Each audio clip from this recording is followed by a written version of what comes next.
Welcome to The Explainer. Today, we're getting into the nuts and bolts of how knowledge actually gets built. And thanks to the amazing work of Mohammed AbdEllah, we're going to stop thinking about a research paper as just a document and start seeing it for what it really is, a monument. So let's get into it and dissect this thing, piece by piece. So let's really lean into this idea. A research paper isn't just a report you turn in. No, it's a monument you're building. Its whole purpose is to find a gap in what we all know and fill it. To stand there with new insights for everyone to see. And every single section we're about to talk about, it's a crucial piece of that structure. Okay, so before we start hammering any nails, we've got to ask the big questions. Why are we even building these monuments in the first place? And who are they for? Well, it turns out you've got two main audiences, your fellow academics and the professionals out there in the industry. At its heart, a research paper is basically the official story of your journey of discovery. It's your way of sharing what you found with the rest of the world, adding your own stone to this massive monument of human knowledge. And, it also shows the pros how your work might actually change how they do their jobs. But here's the thing. Not all monuments are built the same way. You've got a choice to make. Are you going to be a trailblazer presenting brand new data from your own experiments?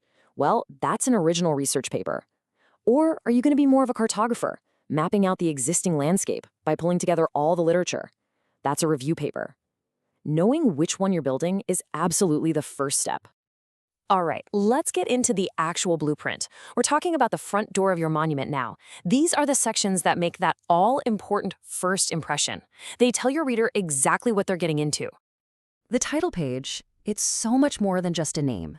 Think of it as the official, polished nameplate on the front of your building. It has to be a super concise but powerful summary of your entire project. It's got to clearly state your topic, the context, and the methods you used. And check this out. This is a perfect example. Right away, in one sentence, we know how they did the research. It was quantitative. We know what they researched, the impact of climate change on economic growth, and we know where they did it, in Panama. See? No guesswork, just pure, clear information. Next up is the abstract, and you can think of this like the grand inscription right above the entrance. This is your elevator pitch, and you've got to make it good, because for a lot of people, this might be the only part of your paper they ever read. It has to be sharp, it has to be compelling, and it has to tell the whole story in miniature. And here's the kicker. You have to do all of that in about 250 words. That's it. You have to distill your entire project, the question, the methods, the results, the implications, into this tiny little paragraph. It's a huge challenge, but every single word has to count. Okay, so if the abstract is that grand inscription, then the introduction is the detailed architectural blueprint you hand to every visitor. It gives them the background they need, it sets the stage, and it lays out a crystal clear roadmap of how your argument is going to unfold from start to finish. And AbdEllah gives us this brilliant 4-step formula for a killer intro. First, you start with a hook, grab their attention. Then you give them the background, the context they need. After that, you state your research question super clearly. And finally, you wrap up by presenting your main argument and a little preview of your findings. It's just a perfect logical flow. Okay, let's move on. It's time to lay a solid foundation. These next couple of sections are what give your entire monument its structural integrity. They ground your work and show that it's built on solid rock.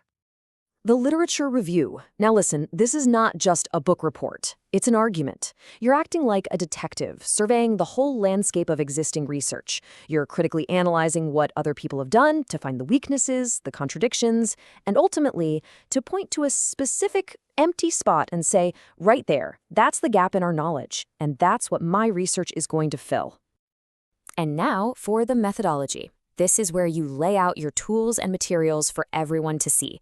You have to explain exactly how you did your research. And this part has to be so clear, so detailed, that another researcher could come along, pick up your paper, and replicate your study perfectly. That's the gold standard. This slide breaks it down perfectly. Your methodology basically has 4 pillars. You've got to describe your overall design. Then, how you gathered your data. Was it surveys, interviews? Third, what you did with that data to analyze it. And finally, and this is so important, you have to cover the ethical considerations that guided your work. Okay, the foundation is poured, it's solid. Now it's time to actually build the main structure of your monument. This is where you present the real heart of your work. what you found, and what it all means. The findings section. Your job here is simple, just the facts. This is where you present the raw, uninterpreted results of your work. Use tables, charts, graphs, whatever you need to show the data clearly. You just state what you found, and yes, that includes the weird, unexpected results or limitations. No interpretation, not yet. And this right here, this distinction is absolutely critical. If you get one thing, get this. The findings section answers the question, what did we find? It's just the raw data. The discussion section, coming up next, answers the question, so what does it mean? This slide just nails that difference. All right, now we get to the fun part, the discussion. This is where you finally get to roll up your sleeves and interpret your results. You connect your findings back to the questions you started with, you explain how your work fits in with everything that came before, and you really dig into what it all means for your field. So we've built the main structure. Now it's time for the final polish. These last sections are the finishing touches that really complete your monument and get it ready for its grand unveiling. The conclusion. Think of this as the capstone on top of the whole structure. And it's not just a summary of what you already said. A really strong conclusion restates your main takeaways, sure, but then it does something more. It points the way forward. It suggests new questions and new directions for the researchers who will come after you. And your conclusion is where you really spell out the impact of your work. Did you find something with practical implications? Something that can be used to actually improve the real world? Or did you find something with theoretical implications? Something that changes how we fundamentally think about a topic? Often, the best research does a bit of both. And finally, you can't forget the essentials, the references page, where you give credit to every single source that helped you build your argument. And the appendix. Think of this like the bonus features on a DVD. It's for all that extra material, like raw data tables, that are useful but aren't totally essential to the main story. So when you step back, you see it, right? A research paper is this meticulously constructed argument. Every single section, from the title all the way to the appendix, has a specific job to do.